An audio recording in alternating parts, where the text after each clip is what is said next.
जमाने की बात है, व्याख्याएं अपने अलग अलग हैं, आज भी व्याख्याएं अलग अलग की जाती है, परंतु उस जमाने की बातों को पढ़ने से ज्ञात होता है कि उस समय में ऐसी भी स्थिति थी जिसको आज हम एकाशना कहते हैं। वो इस तरह से भी होता था कि पहले सुबह में जो खाना खा लिया उसके बाद में प्रोषित कर लिया, सब कुछ परित्याग कर दिया। आपस में जब वो विमर्श कर रहे थे, एक श्रावक ने कहा भाई कल खाना खा करके चले और फिर जा करके वहां भगवान के चरणों में रहें और प्रोषित करें। ऐसी बात तो बड़ी समझ में भी आ जाती। बोले ये वाला चालू करवा दो ना, हाँ प्रोषित आसान हो जाए सबके लिए, कि खाना क्या करके सब कुछ करके फिर करें। तरीके सारे हैं बंधुओं। आज एक आसना कर सकते, उसको पोषोकासना भी कहते हैं। पोषित की तरह से धर्म स्थान में रहना, उसी तरह धर्म ध्यान करना। एक समय भोजन की बात आई है वहां पर, तो उसे पोषोकासना भी कहा जाता है। आप कथा के ऊपर ध्यान देंगे कि क्या चालू है क्या बंद है, इसके ऊपर नहीं, इस बात के ऊपर सब ने सहमति जताई। बोले ठीक है। बंधुओं, उन श्रावकों में एक श्रावक थे जिनका नाम पुष्कली था। क्या नाम लिया?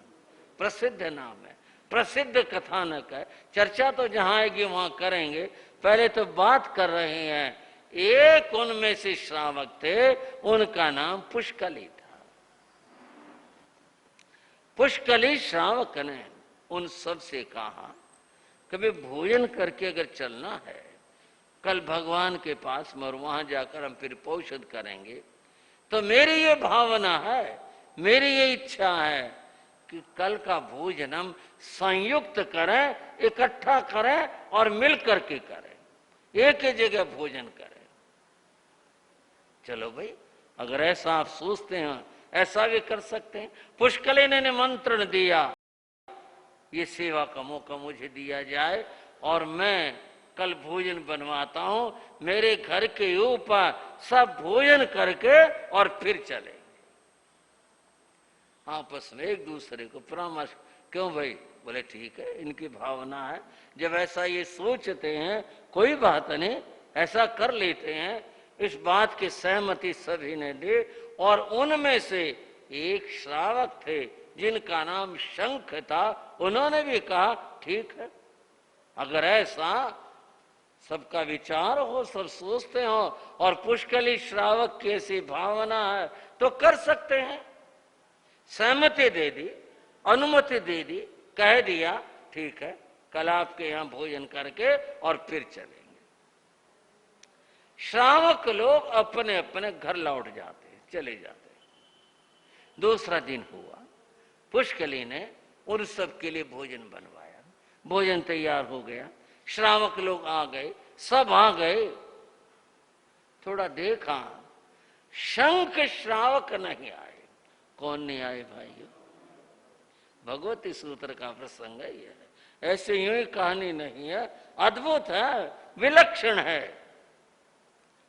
तरुण काव्य शंख श्रावक नहीं आए। आते होंगे, व्यक्ति को देर भी लग जाती है, कई बार काम भी हो जाता है, कोई बात हो जाती है, आते होंगे, कोई बात नहीं, थोड़ी प्रतीक्षा करते। प्रतीक्षा के शंख श्रावक नहीं आए, क्या बात हुई? और प्रतीक्षा की और वो तब भी नहीं आए। पुष्कली श्रावक बोले क्या बात हुई, ये क्यों नहीं पहुंच पाए, क्या कारण हुआ? तो मैं जाऊं उनके घर के ऊपर और मैं पता करके आऊं क्या बात है। जैसे आम मन में ख्याल हो जाता है, भाई तबीयत तो ठीक है, कोई ऐसा कोई कारण तो नहीं हो गया, उन्हें अप्रत्याशित और एकदम से कहीं जाना पड़ गया हो, कोई बात हो गई हो, कोई घटना तो नहीं घटित हुई। मैं जाऊं और जा करके एक बार मैं देख कर आऊं क्या बात हुई। पुष्कली श्रावक शंख श्रावक के घर जाते, घर गए तो वहां शंख श्रावक नहीं मिले। वहां उनकी धर्म पत्नी थी जिसका नाम उत्पला था, उत्पला घर पर मिले। जैसे ही गए परस्पर में उन्होंने स्वागत किया श्रावक का, आओ श्रावक जी।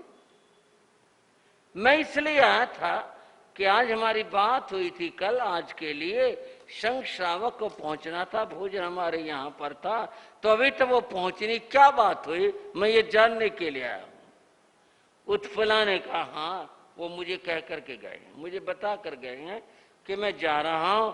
उनका ये विचार बना कि खाना खा करके क्या करेंगे, मैं ऐसे ही चलूं और चल के पौषध कर लूं। और वो आपके यहाँ इसलिए नहीं गए कि भाई विलंब हो जाएगा, कोई बात नहीं, उनको तो देर लगनी ही है, वो तो भोजन करेंगे करेंगे।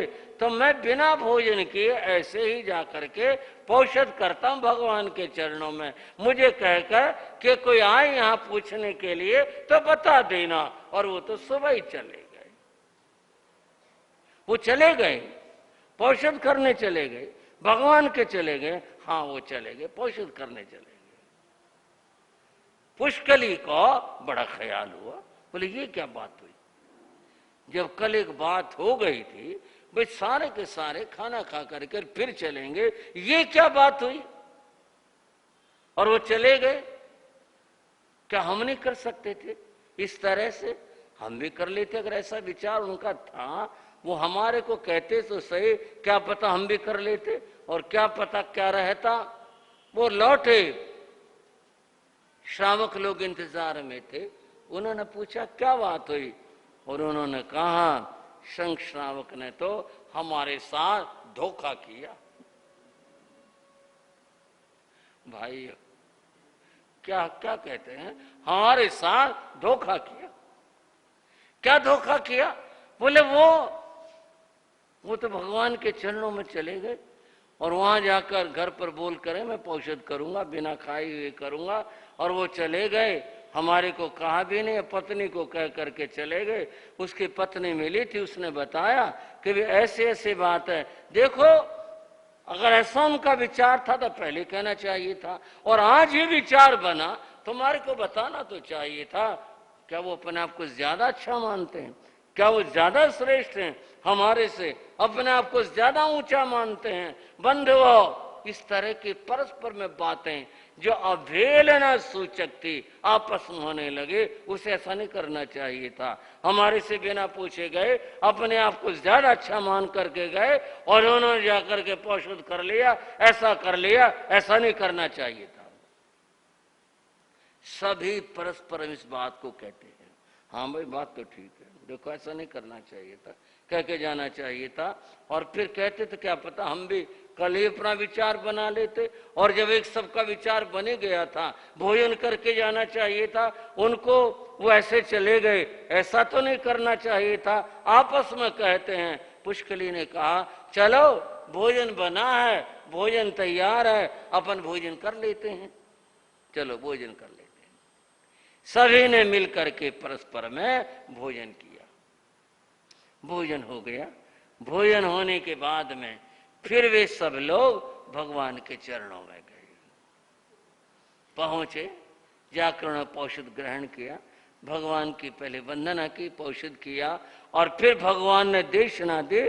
और देशना सब बैठ करके सुनते हैं, धन्य होते हैं भगवान की देशना सुन करके। देशना हो गई, देशना होने के बाद में बंधुओं वे श्रावक लोग देखते हैं शंख कहाँ है, एक बार उसको बोले तो सही, कहें तो सही, और देखते ही शंख वहां बैठा है। तो क्या कहते हैं, हिज्जो तुम्हें अपनो चे एवं बयासी तो भेणंग देवाणोप्या बेउलंग असनंग जा वीर स्वामी वीर सामो तैणंग तुम्हें पोसे सालाए जाओ।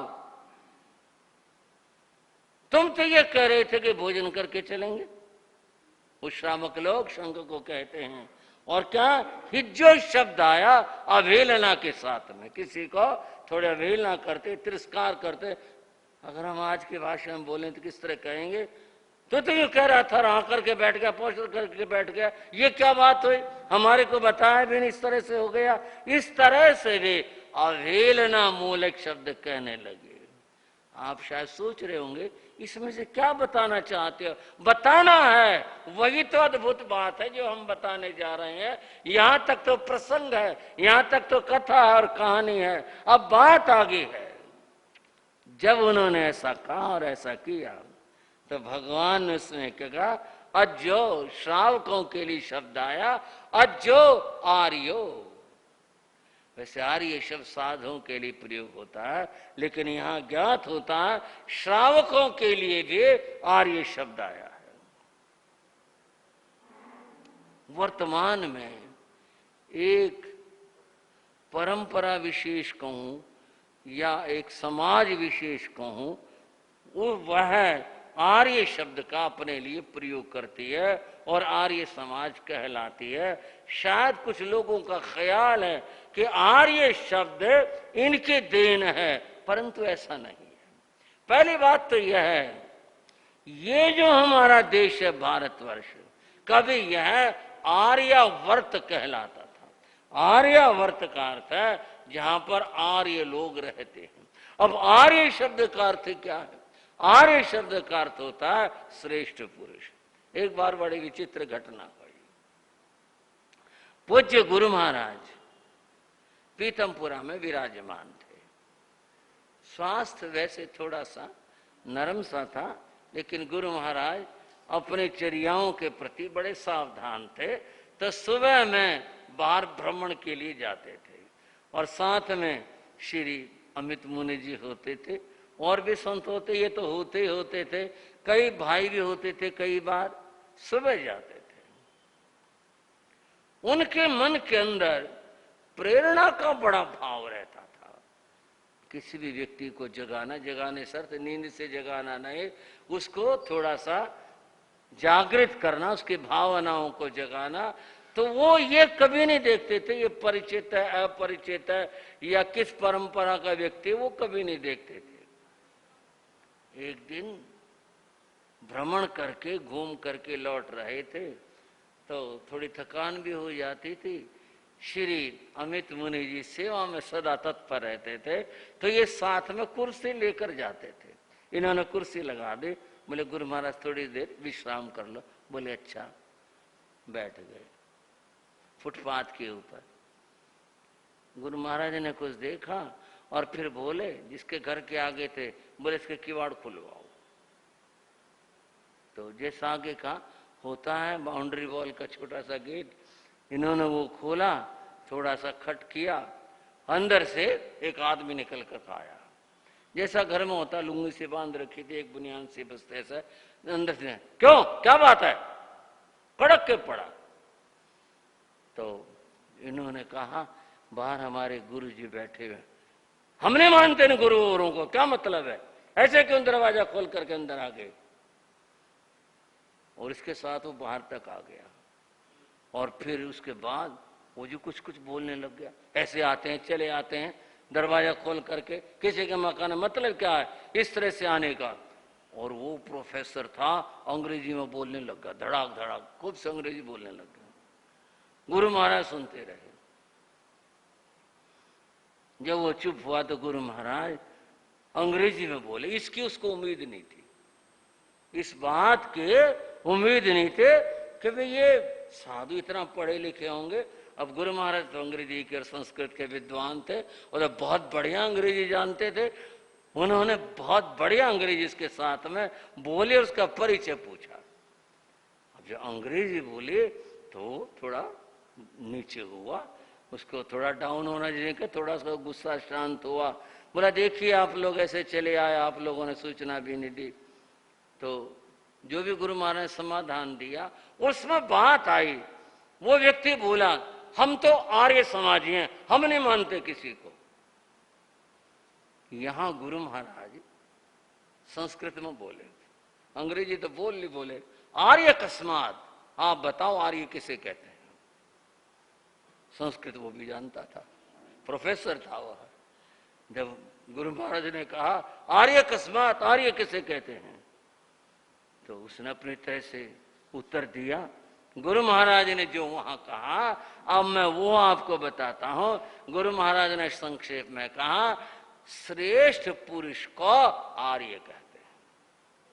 क्या कहा? श्रेष्ठ पुरुष को आर्य कहते हैं। अगर आप आर्य हैं तो आपने अपना क्या परिचय दिया? द्वार के ऊपर संत आया और आप क्रोध कर रहे हैं, आपका आर्यत्व तो यही है क्या? गुरु महाराज ने कहा आपके दरवाजे संत आया और आप क्रोध कर रहे हैं, क्या आपका आर्यत्व तो यही है? मुश्किल पड़ी उसको जवाब देना। गुरु महाराज ने कहा भारतीय संस्कृति में तो अतिथि देवो भाव है। अगर द्वार पर कोई आता है, अतिथि आता है, तो वो देव है और देव मान के उसकी पूजा करनी चाहिए। और आप तो इतना क्रोध कर रहे हैं, जबकि इस बालक ने और हमने तो आपका कुछ लिया नहीं, कुछ नहीं, दरवाजे पर ही थे, केवल आपसे परिचय करने के लिए हम यहाँ पर आए थे और आप इतना गुस्सा किए जा रहे हैं। बोला सॉरी सॉरी, गुस्सा आ गया मुझे, ऐसा हो गया, आप एकदम से आ गए ना, दरवाजा खटखटा दिया, ऐसा हो गया। गुरु महाराज ने कृपा करी, आधा घंटा लगाया, उसके साथ अंग्रेजी संस्कृत में वार्ता करे और आखिर परिणाम मैं वो सब तो नहीं दोहरा सकता, लेकिन ये बैठे हुए साक्षी झुक करके पांव छुए, बोले क्षमा कीजिए, मेरे से गलती हो गई, क्षमा कीजिए। गुरु महाराज ने आशीर्वाद दिया और उसके बाद में फिर और परिचय हुआ। गुरु महाराज ने कहा हम यहाँ पर गोपाल मंदिर के पास स्थानक में ठहरे हुए हैं और आप आओ कभी। बोले मैं जरूर आऊँगा, आप तो बहुत ज्ञानी हो, बहुत विद्वान हो, आपके पास से मुझे पता चला आप तो बहुत बहुत ज्ञानी हो, हम लोग इतना कहाँ जान पाते हैं। और फिर वो व्यक्ति कितनी बार प्रवचन में आया, तो प्रसंग था आर्य शब्द का। आर्य शब्द के गुरु महाराज ने कहा श्रेष्ठ पुरुष को, सज्जन आदमी को आर्य कहते हैं। ये वहां पर व्याख्या गुरु महाराज ने की थी। यहां पर आया, शास्त्र के मैं व्याख्या करने लग रहा था। अज्जो आर्यो, भगवान ने उन श्रावकों को कहा अज्जति समणे भगवान महावीर ते श्रमणो वासे एवं व्यासे, उन श्रमणोपासकों को भगवान ने ऐसा कहा, जो कहा अज्जो आर्यो, भगवान के पास आ गए, भगवान बुला रहे।